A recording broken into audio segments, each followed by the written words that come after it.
हम सूर्य पुत्र श्री शनि देव की कथा सुनाते हैं, पावन कथा सुनाते हैं।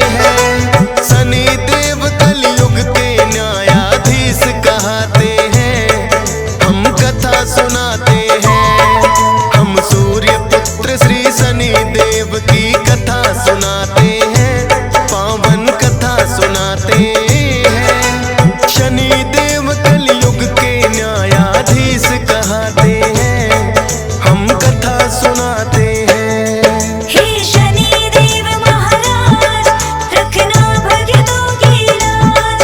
हे शनि देव महाराज, रखना भक्तों की लाज।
से मिले। चौथा पंडित बोला बुद्धिग्राही सबसे महान, जिसकी राशि में होते उसका बढ़ जाए मान। बुद्धिग्रह की जिस पे राजन कृपा हो जाए, सुख संपत्ति धन वैभव सब उसके घर आए। कोई मुश्किल ना आए जो कृपा पाते हैं,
करने लगे वो शिव की पूजा।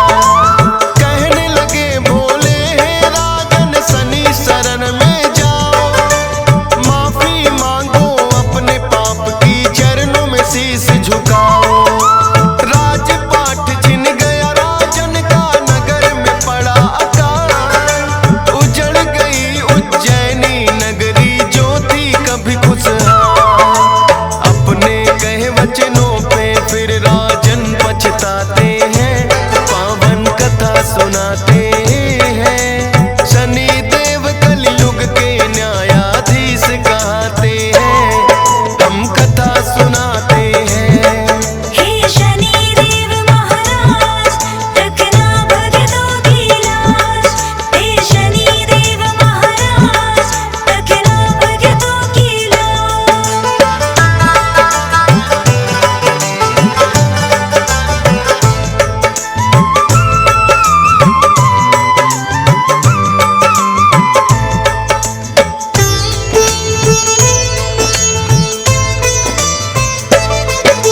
शनि देव ने फिर अपनी है शक्ति दिखलाई, चंद्रसेन राजा के हाथों सजा भी दिलवाई। उनके बदले का तो अभी भी अंत न हो पाया, तेली के घर बना के नौकर कोल्हू चलवाया। राजा विक्रमादित्य ने आखिर अपनी हार ली मान, शनि देव से माफी मांगी और करने लगे ध्यान। शनि देव ने होकर खुश फिर उनको माफ किया, अहंकार था जो राजन को पल में साफ किया।